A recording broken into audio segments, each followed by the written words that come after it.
Hello, everyone. Welcome to the Top Cyber Pro Podcast. I'm founder and CEO Jim West.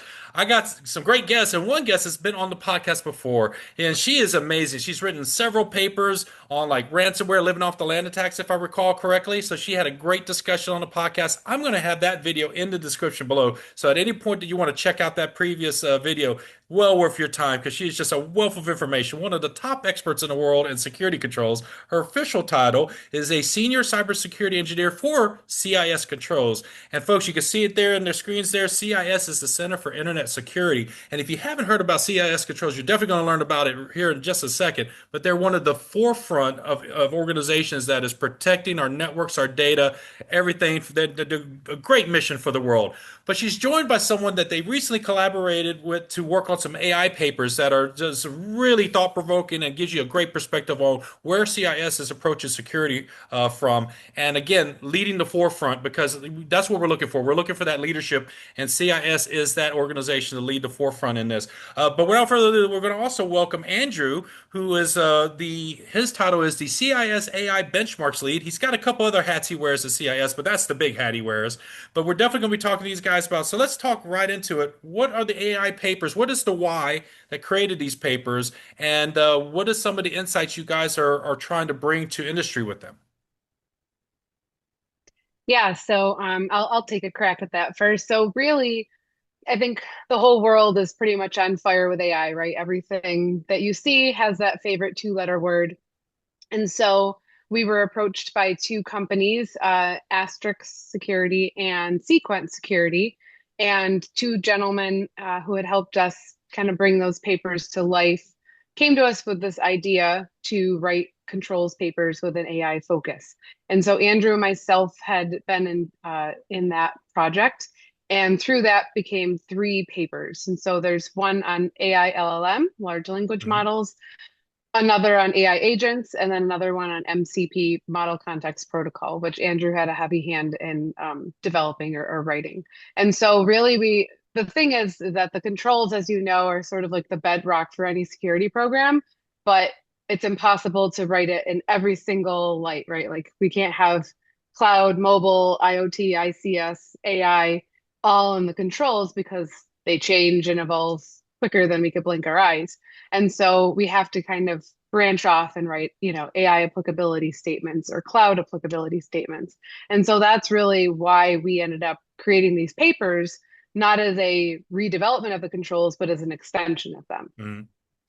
One of the concerns I think people have is just recently, this past few days, the news broke about an agentic AI that performed a cyber attack without human oversight. How does if developments like that kind of quickly course correct the direction that like your team and the folks at CIS approach these things? Because you just put out these papers, and then this gets out there in the wild now. And right now, some of the people I'm talking to in the industry are saying we're probably going to see an avalanche of these type of attacks in the next 45 to 60 days. That's the naysayers and the doomsayers, right?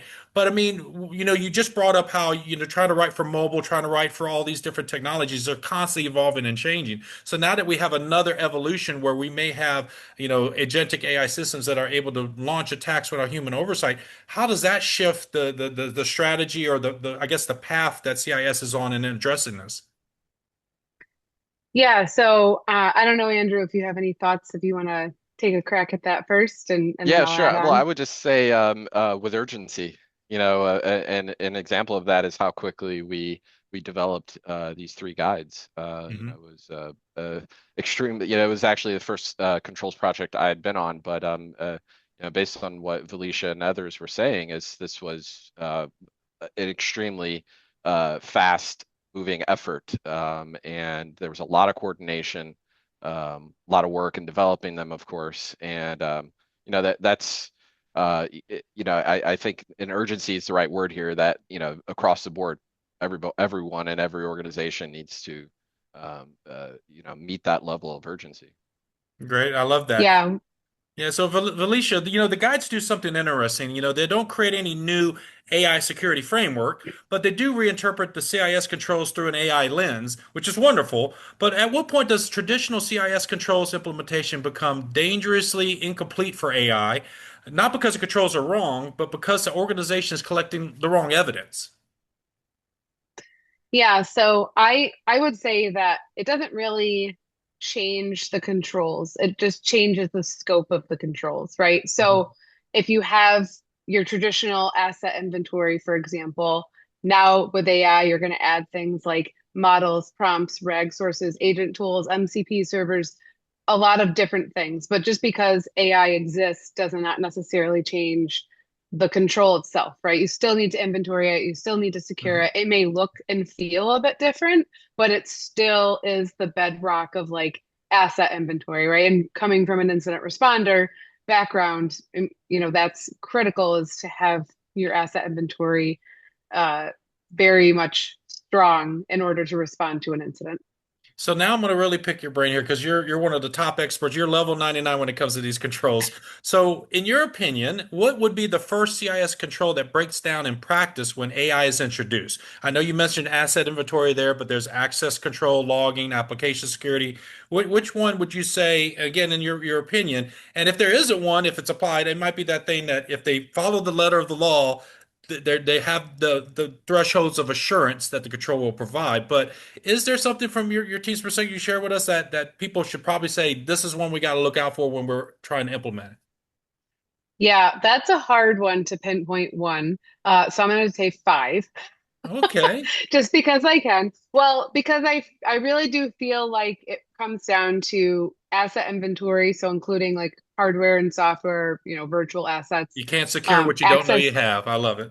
Exactly. Yep. And then also access control and data management, right? Mhm. Because it really comes down, and we're having these discussions in the background now is like we talk about asset inventory, but why are assets important? Because they hold data, and that's what the crown jewel is, or they house a critical business function, right? And so it's not necessarily the laptop, the physical laptop that is important. It's what that laptop does, what it enables the Mhm. user to do. And so when you introduce AI to any of these things, it's sort of right now, because everything is sort of flying at the speed of light at everyone's eyes. I think we need to stay focused on kind of take it like pragmatically, right? Step by step and Mhm. say, okay, what do I need to do first? Am I even doing the basics, right? So if you're not even getting your asset inventory right to begin with, You got and then bigger you add problems. elements of AI, like you're the horse is already out of the gate, like you're already, I don't want to say you're so far removed, but like you need to kind of get a control on those reins. Otherwise, it's just going to be a mess It's in building the your end. house on So sand. So yes, So I a want to switch hundred over percent. to Andrew real quick, not to cut you off, but I mean Andrew had a lot of heavy lifting on one of these papers, and so and folks, in regards to those papers, any of the links to those papers will be in the description below for you to take a moment to pause and go check them out and read them, because again, it's worth reading, it's worth getting educated, especially if you're cyber professionals already working in the industry, supporting your organization businesses. You need to definitely get up to speed with the work that CIS is doing. So for you, Andrew, one of the strongest points in the papers is that the RAG and retrieve content are not just data sources, right? The L&M guide treats retrieved text as a primary input boundary, and the AI agents guide goes further by saying that a compromised RAG index can either alter an agent's decision logic, even cause it to retrieve a fake policy or bypass a guardrail. So should we stop thinking as a RAG as knowledge management and start treating it as part of the control plane for AI behavior? Yeah, I'll go into a lot more detail than that, but yes, I do think we should treat RAG as a control plane, and the reason comes down to what you're actually protecting, right? Take the CIA triad, for example, Mhm. that I think most security professionals know about. So confidentiality, integrity, and availability, right? Usually in that order. But with AI agents, that order flips and integrity becomes the dominant concern, right? Because the system is interpreting instructions, Mhm. retrieving context, uh, picking tools and taking real action. A compromise agent doesn't need to steal data, of course, or go offline to cause harm. But it just needs to act faithfully on the wrong input that it's receiving, of course. And retrieval is exactly where that integrity risk lives, right? In our LLM guide, I believe retrieve text is a critical input surface, and the reason that matters is timing. The Mhm. moment retrieved content lands because the model treats it as trusted, it's a viable path then for indirect prompt injections, right? Well, good that you So mentioned that, y- not to cut you off, uh, but we get into uh, the discussion now of the system being poisoned, right? So what would be a test whether your enterprise RAG systems have been poisoned? Is it an application security test? Is it a governance review, data governance review, a threat hunt, or a combination of all three?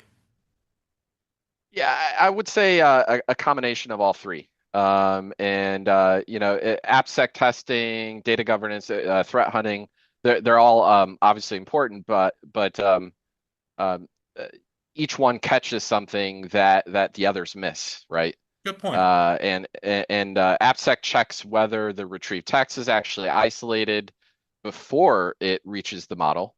So it can't be read as an instruction.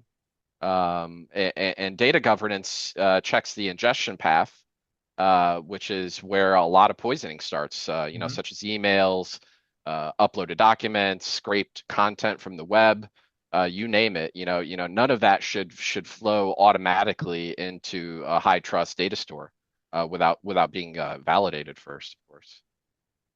Well, awesome. The papers also make a point that a lot of people are missing right now, and it's something that I think every professional you need to really listen right now because I'm about to say something that you probably didn't hear about before.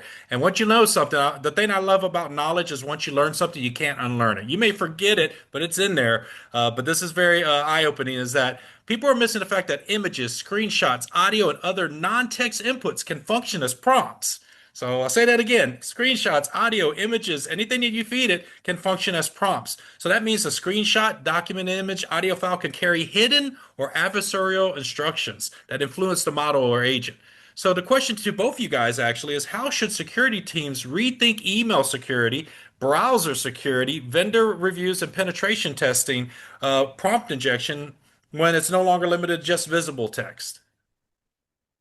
Yeah, so a long time ago when I was an incident responder, I remember getting a case where they had I was doing forensics and they had steganography, Yeah. which was like this big mystical thing that nobody really saw except for in a textbook. Maybe occasionally like a nation state threat actor would do it. But it wasn't something you saw all the time. And Mhm. so I just think of this example when I think of things like images, screenshots, audio, other non-text inputs, because what happens, right, is they can embed malicious scripts in there or other kinds of actions that if there's no human interaction or human in the loop, then Yep.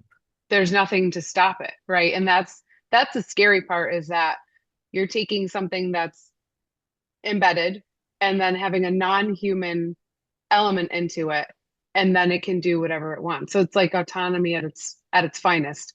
But really, the bottom line should be if the model can read it, then it can act on it. And that's the thing to remind yourselves of is I think that's the shift that needs to occur, right? So anything that's coming into the model context window can be instruction bearing or acted on regardless of the format. Mhm. Do you have anything you'd like to add to that, Andrew? Yeah, uh, the as I think that was a great example that Valecia gave, citing stenography, and that's a real attack vector now, that people just hadn't really fully appreciated before, I think. Hmm. But that it requires rethinking from security teams. They got to rethink email security, browser security, vendor reviews, penetration testing, when prompt injection is no longer limited to visible text, right? So, Yep. uh, yeah, you know, most it's just not something that's um, it's increasingly just something to worry about. I'd Yeah. say, yeah. And it's funny that the steganography, it's like this old attack vector is now revamped, right? It's like steganography 2.0, right? And it's, just Uh, like social engineering never goes out of style either, right? When we think about a few years ago, the MGM attacks, basic social engineering, compromised the MGM casinos and so forth. So it's like there's always, going back to the well of attacks and so forth. And, it's just amazing. So here's the second thing I'm going to really blow some people's minds that are watching right now that a lot of people don't are consciously aware of, but they should be. So many people are overlooking the point that agent permissions are not just technical permissions, they're delegated authority. Again, folks, I'm going to use the term delegated authority. These are things that you need to be very conscious of when you're working with AI agents. So if a user grants an agent access to email, files, tickets, code, business systems, the agent may act with your identity and your authority. Okay, folks, so that's pretty eye-opening that a lot of people just don't make that connection, right? When you're asking the prompt to do something, it may be acting on your level of permissions and authority in your organization, and that can become dangerous. So that goes back to the access control thing that Valecia mentioned earlier about re-reviewing your access management, your access controls, your security groups in the context and lens of AI now in your environment under this.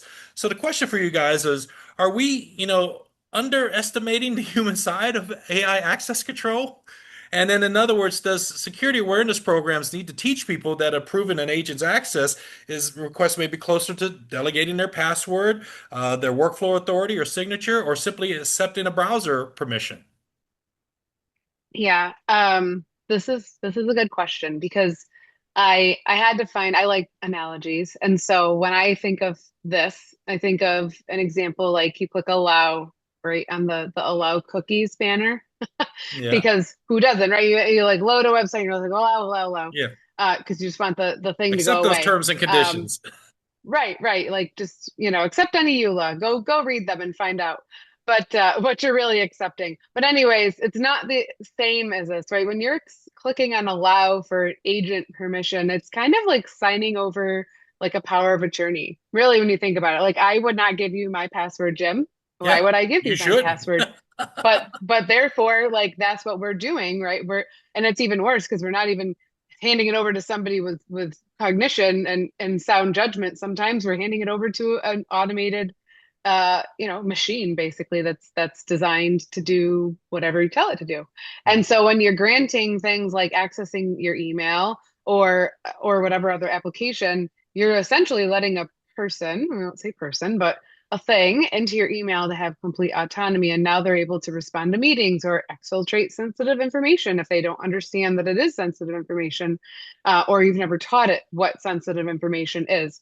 So basically, it's allowed to just do what it wants unless you put the guardrails to control it. Mhm. Um, yeah, so it's kind of scary. Yeah.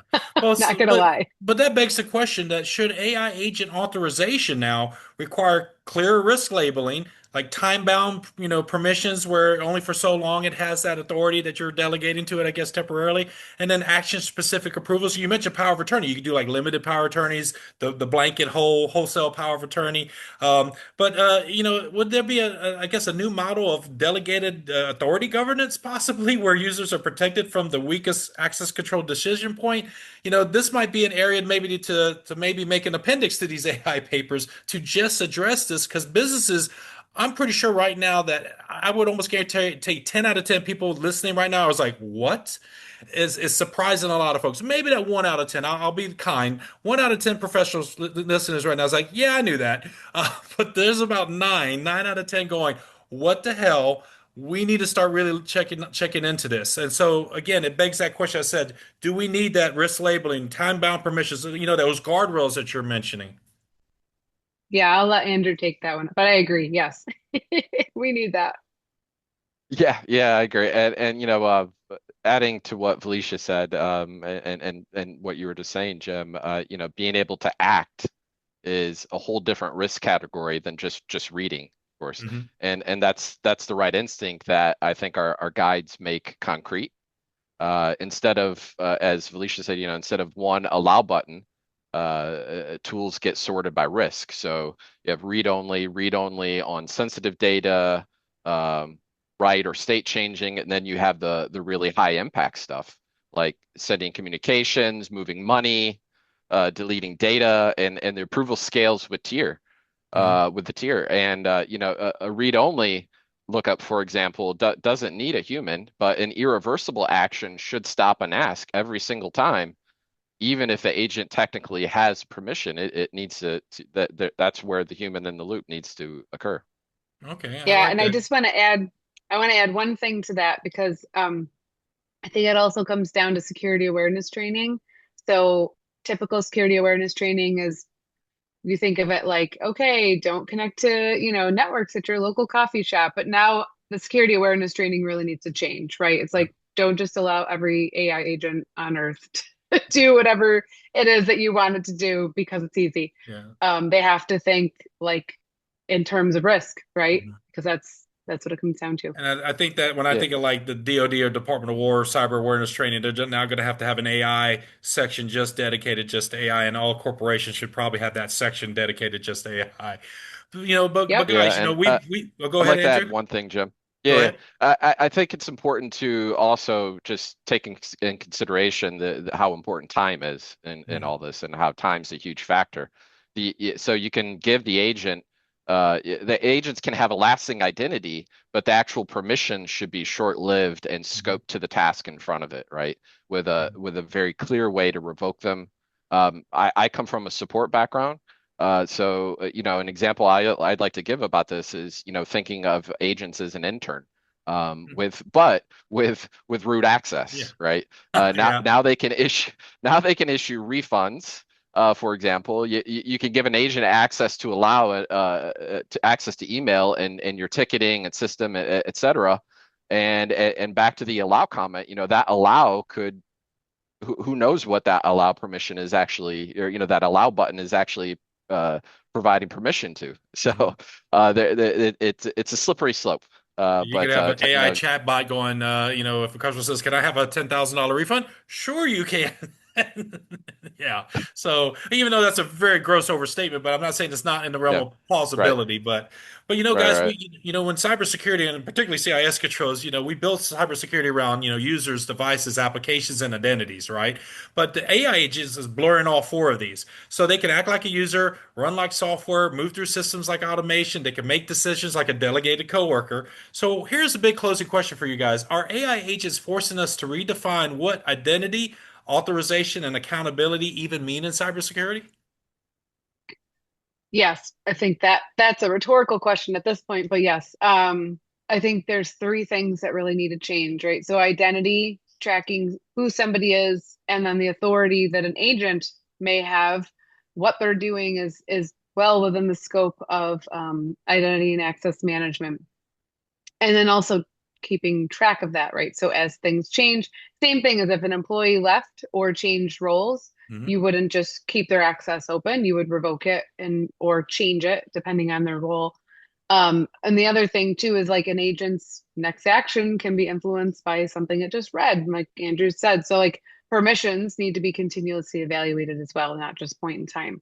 The other thing too is accountability. I'm big on accountability because digital forensics is my name of my game. So having those audit trails to explain like what an agent did Mhm. and maybe why they did it to an extent in order to satisfy like court. I think of like courts and regulations, and I think you're Mhm. going to see in the next 5 to 10 years that really explode because it's now are we like saying that the AI agent did it? Like what does that look like Yeah. in terms of legal? How are you going to find an AI agent? No, you just find the company or the user or whoever, is behind it, so to speak. But how, like the lines just sort of get blurred there. But yeah.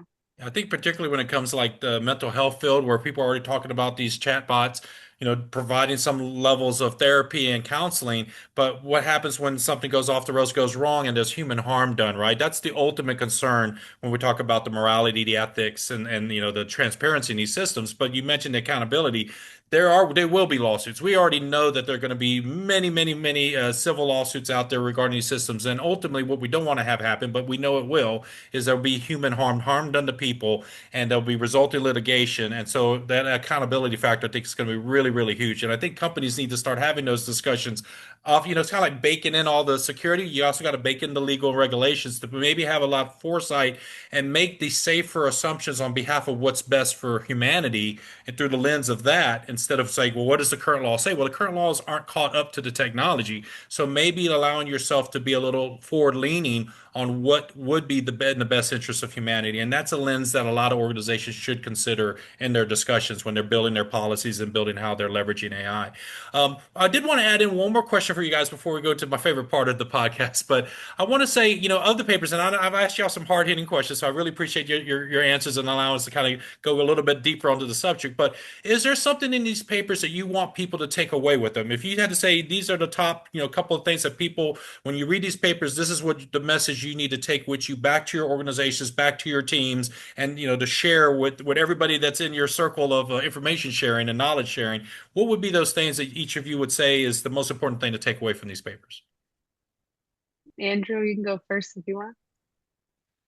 Uh, yeah, I would. So, kind of going back, I guess, to our the earlier part of our discussion, and Valecia hit a key word here, pragmatism, Love that it. I think is really essential.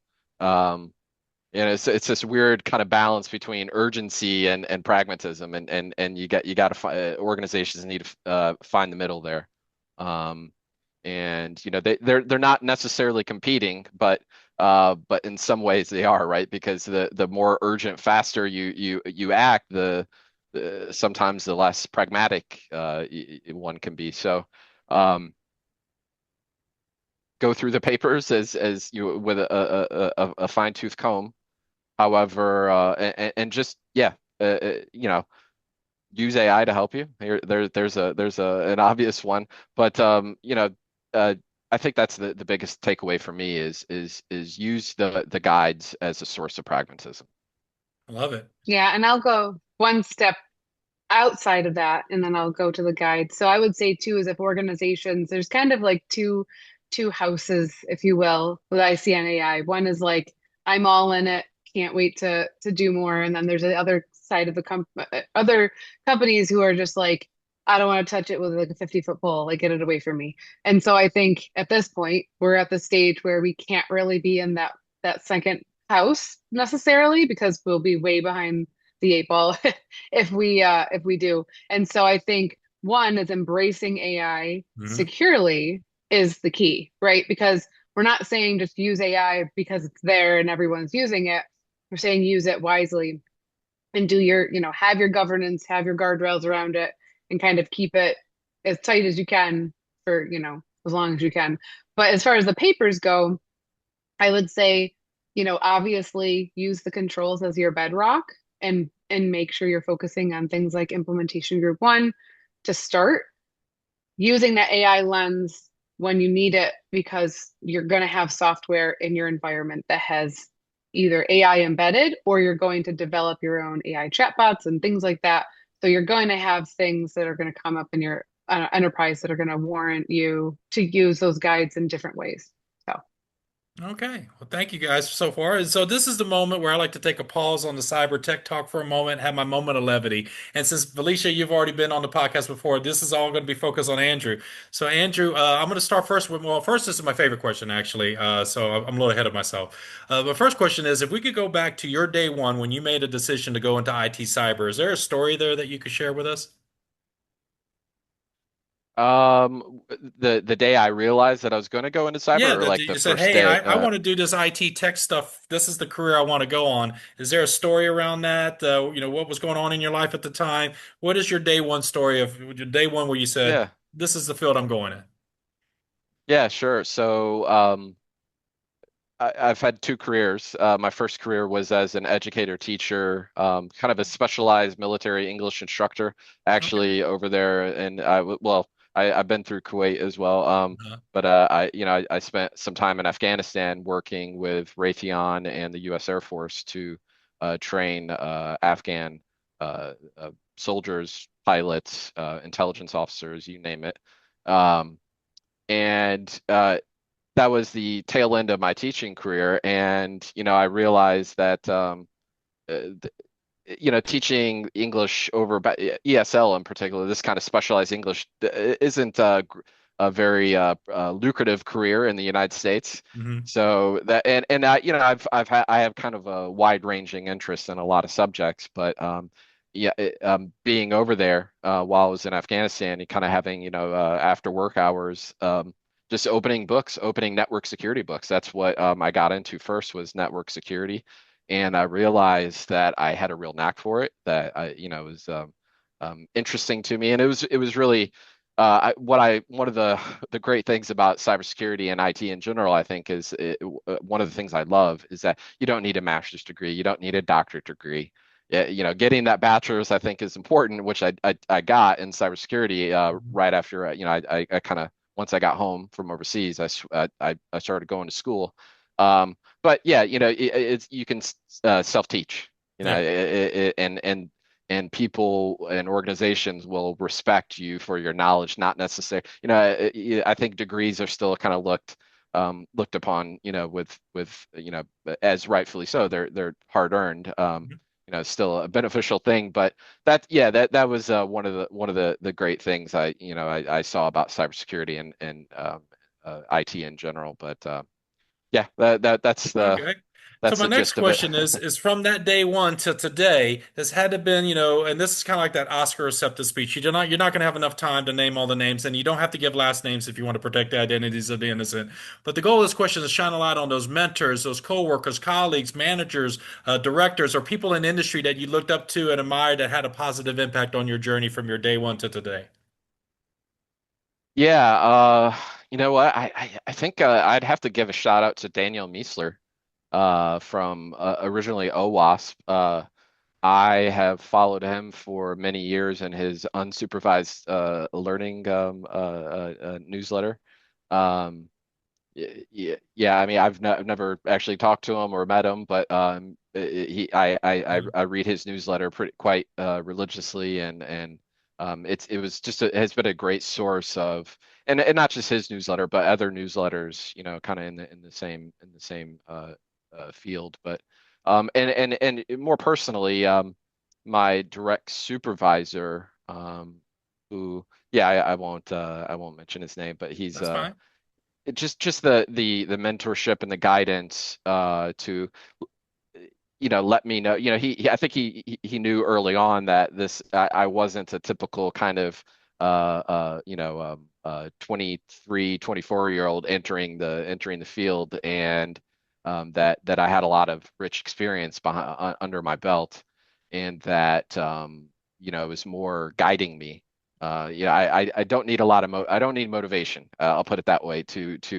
I'm a self-starter. I get things done, and just his guidance and saying, hold off on that. His pointing out what I should prioritize. That's a Hmm. huge thing. Yeah. When you kind of have so many things going on that you want to do, and you're kind of, but that ability to really prioritize tasks, I think has been incredibly valuable to me in my career. So many of us, we never get to where we're at today or our future destinations alone. And so it's wonderful how our industry is just full of great people that coaching, mentoring, educators, and so forth. That's one of the best things. So folks, you're watching this right now, attendant of local event, get your LinkedIn, connect with folks on LinkedIn, reach out, ask questions, be curious. Ted Lasso quote there, but be curious. And that's really, there's so many ways to get into this field and work for great companies and organizations. And then, hey, if you got what it takes, you can work for a great organization like CIS one day. And these two are definitely leading the forefront on security. So now I want to get to my moment of levity. I was a little bit ahead of myself a little earlier in the video here, but this is where I'm going to shoot some rapid fire questions your way, Andrew. Felicia's already been through this, so she's going to stand by and see your answers. But whatever answer pops first in your head, just say it out loud. We'll have some fun with it. There's no right or wrong answer, okay? Okay. So Okay. right out the gate, the gate is a hot dog a sandwich? Sandwich. Sandwich. All right, you heard it from Andrew. Yes. Next question, sticking with the food, cake or pie? Uh, Cake. What kind of cake? Carrot cake. Carrot cake, hot or cold carrot cake? Hot for Hot sure. carrot Yes. cake. All Yeah. right, now Warm. this Well, is I don't know gonna about hot, but warm. warm. Lukewarm. Okay, Lukewarm warm carrot carrot cake. Yeah. cake. This one's going to split every team and every room of IT professionals. So you got to pick a side. Star Wars or Star Trek? Star Wars. Which trilogy of the franchise is your favorite? Oh boy. The original The trilogy original. for Okay, sure. who's your favorite character from Yes, that yes, one? yes. That's got to be Chewbacca.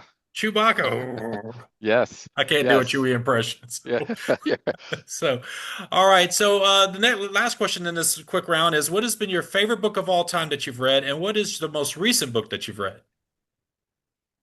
Yeah, the favorite book of all time, it changes all the time. Really? But I yeah, think you're the I would first guest to say, ever say it changes all the time. So this is interesting. So, what is the current most yeah. favorite book of all time?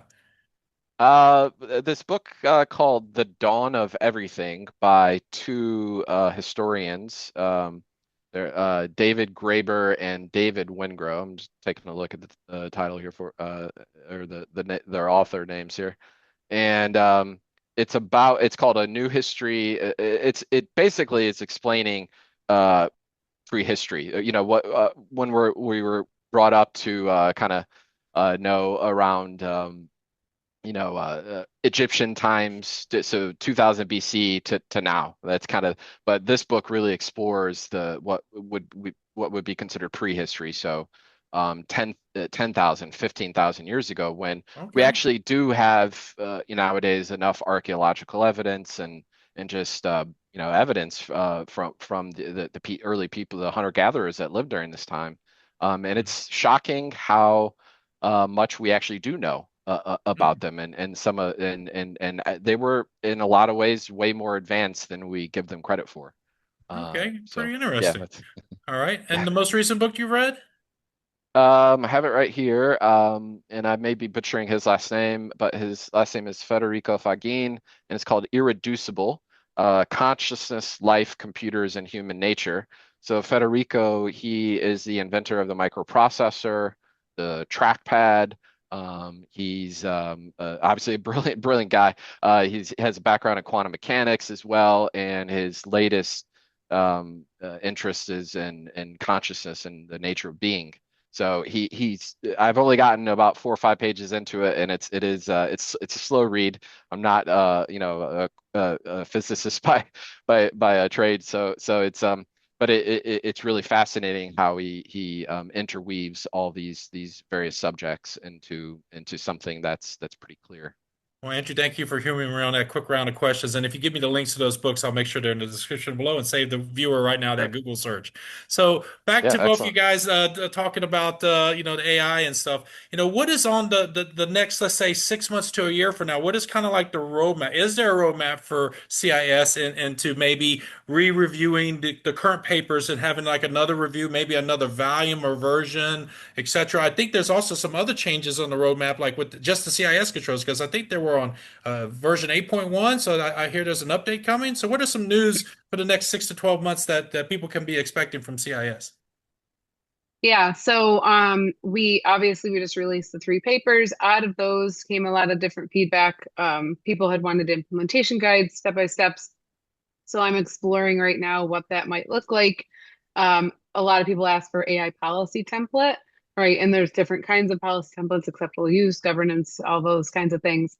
The MSI SAC actually recently released a bunch of playbooks, which I'm trying to bridge the gap and see, can we either utilize them or like how can we marry the two sides, so to speak, to integrate with our policy templates that we Mhm. already have. And then I'm actually trying to do a blog series and do like a little bit, trying to toy around with content versus delivery, right? We have great content, and I want to make sure that we have the right delivery for the audiences that we're serving.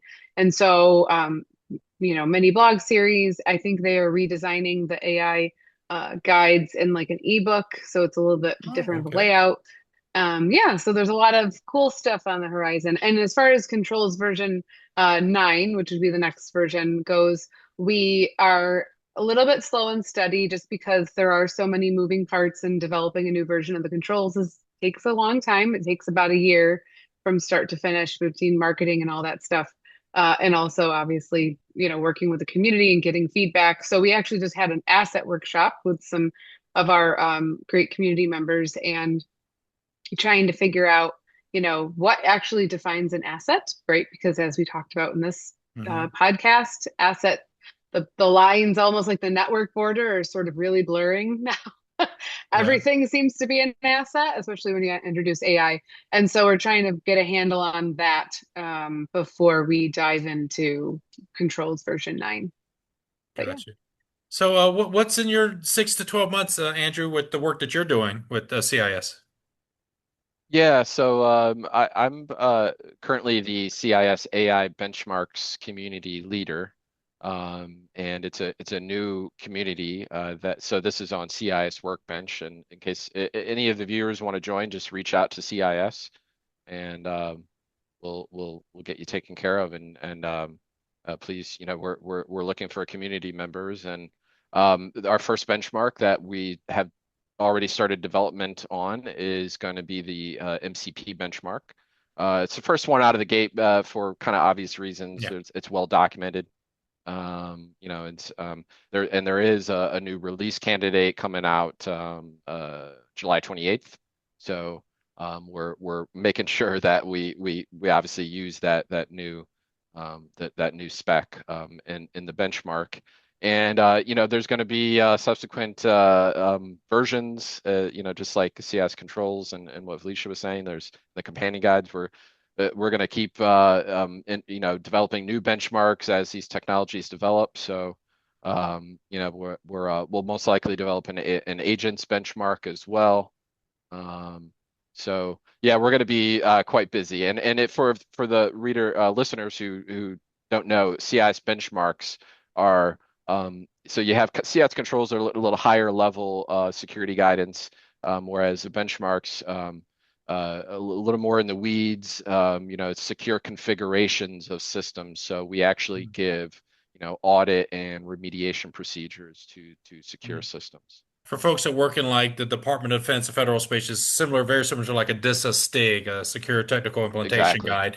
And so Yeah. this is kind of CIS's focus on the whole world, if you will, organizations and businesses around the world. So these are kind of like those security configuration benchmarks for everyone else. So in the Department of Defense world, they have a lot other focuses in their security programs and frameworks that they apply. So that's where those STIGs go in that direction to protect what's commonly labeled NSS or National Security System. So that's that direction. So think of CIS as Right. your global this or your global as your global organization is looking out for you, giving you the best recommendations, the best way to tighten down. And when people talk about attack surfaces, reducing that attack surface by applying these secure configurations. And so we're definitely going to have the link, obviously, for CIS is going to be in the description below. But let's say someone's watching this right now, guys, and they want to learn a little bit more AI. Is there any kind of training offerings on CIS, or is there another site that you guys would recommend that people could go to get more educated about AI? Maybe they might not be ready for the papers yet, but they need that kind of that AI 101 to kind of get, their toe dipped in the water before they go after reading these papers. Is there some resources you guys would recommend? And if you don't have the link or can name the links right now, just provide them to me, folks. We'll have a section there for some AI links and information for you to check out. Yeah, Andrew, I don't know. We don't have any training courses per se, but I'll let Andrew speak to the resources that he uses. Yeah, so deeplearning.ai I think is a great resource. Yeah, I can't keep up with Yeah. the amount of courses, and it's as far they're all so far been freely Hmm. available. So that would be my first suggestion. I believe I could be wrong here, but Andrew Ning, last NG American Vietnamese guy who runs that. Pretty well known, I think, in the community, and it's a great resource. Um, I think was it Daniel Miessler again? I'll have to call him out in his newsletter. I mean, he's focuses on a lot of IT related things, but his definitely has a heavy influence on AI with Hmm. AI and topics. Um, but and I use Claude Code a lot and Claude in general a lot. They have a new I believe they're calling it Learning Academy. Hmm. So I think wrapping your head around like agent skills and courses like that are hugely beneficial. Excellent. And we'll have all the links for that and more, folks. To save you that Google search will be in the description below. So my final question for you guys, and it's for both. So Felicia, you could chime in again. I know you did this question before in a previous podcast, but this is such a wonderful question. I like to, the goal of this question, us professionals are super busy. You guys are doing tremendous work, research and all of that, wearing multiple hats. But a lot of us professionals make room and time, whether we give of our time, energy, or of our own finances to support charities, nonprofits, volunteer organizations that are doing great positive work in the world. So the goal of this question is there such an organization? It doesn't have to be IT cyber related, but is there an organization that's near and dear to your heart that you'd like to shine a light on their mission and the great work they're doing? So whoever wants to go first. Yeah, I'll go first. So I actually serve on the board of it's called the Ohana Foundation, and so it's to help parents who are or families who have lost a baby either before or shortly after birth. And it is near and dear to my heart because I've been a 5 or 6 time survivor of that. So, and yeah, it's definitely this last year has been interesting because my own son, who was born last year, had almost died. And so I had to step in as mama bear and advocate for his health and ended up having a life-saving procedure at Boston Children's Hospital. So now I'm on a very different path of trying to see how I can serve that side of the community. Wonderful. And please give me all their sites and socials. I'll put it in the description below. Please take a moment, folks, to pause this video and check out their wonderful mission and the great work that they're doing. Andrew? Yeah, nothing actually comes to a direct a website or organization comes to mind, but I would definitely any kind of animal protective services, uh, I hate seeing stray animals and or just any kind of animal being suffering. So yeah, that would be my Well, answer. then we'll just say, folks, just do a Google search for your local animal shelter, particularly kill shelters. Go adopt a pet. Yeah, It's the best way that it actually gives you back more than what you're giving to the pet, to the animal. yeah, So highly recommend that. exactly. I'm a huge Um, dog lover, so yeah. So thank you both so much for your time today on the Top Cyber Pro podcast. This is something. This is just. I got two of you guys on here now. This is going to be something interesting. But I give all my guests the final word. So whoever wants to go first, you each get to have the final word. It does not have to be tech cyber related. It could be about your favorite cuisine, favorite color of the rainbow, favorite place you like to visit. It could be about any topic under the sun. But the final word is for both of you. Whoever wants to go first. Oh boy. Let's see. My final word would be to remain focused in this crazy tech enabled world. It is wild and we're all on the ride together. Mhm. Andrew. Yeah, well said, Felicia. Yeah, I'll redirect focus to our guides because and this has been a saying. I've heard Felicia say this. I've heard others say it, and I'm gonna mention it as well. The guides are three AI companion guides: the AI LLM one, the agents one, and the MCP one. They don't overlap with each other, but a great way of thinking is of them, and they interlock. They that this is a this is they're all serving different layers and different purposes, and they um, work with each other. Well said. Well, thank you both for being on the Absolutely. Top Cyber Pro podcast. It's been a pleasure having you on. Thank you, Thank you. Jim. Bye.